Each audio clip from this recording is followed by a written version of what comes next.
What's going on in today's real estate market? This is Kirsten Hagen with the Palermo Properties team at Compass. Definitely, we are experiencing a rebalancing in the real estate market since earlier this year when mortgage rates started to rise, and everybody is wondering what the effects will be as we move forward. A rational concern is whether we're headed for a larger market crash, similar to the one we experienced in 2007 to 10, and this is very unlikely for many reasons. The first is that lending regulations that resulted from that meltdown mean that today's borrowers are on far firmer footing.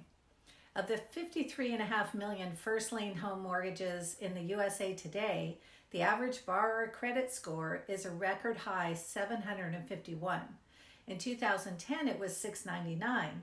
Lenders have been much stricter about lending, and much of that has reflected in credit quality. Today's homeowners have record amounts of home equity. Tappable equity hit a record high of $11 trillion this year, a 34% increase over 2021.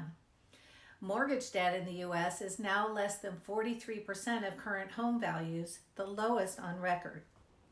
Negative equity is virtually non-existent. 25% of borrowers were underwater in 2011.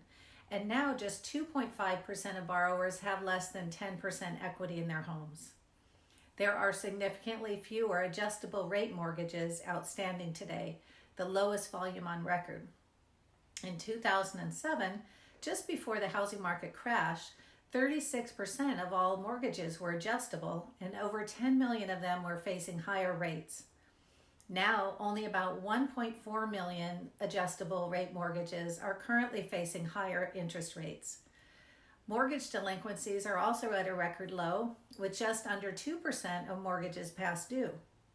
So today's market fundamentals are so much stronger than they were in 2007, when almost anyone could get a mortgage and buy a house, whether they could afford it or not. Now, the vast majority of homeowners can afford their homes and even have substantial equity. So we are not at risk for a big crash like that. We are definitely seeing a slowdown in buyer demand and affordability, as well as new homes coming to the market. But know that if you need to buy or sell based on changes that are going on in your life, there are reasons that now is a good time to do it. As a trusted real estate advisor, I'm happy to chat with you about your local market and opportunities presenting themselves in this changing real estate landscape.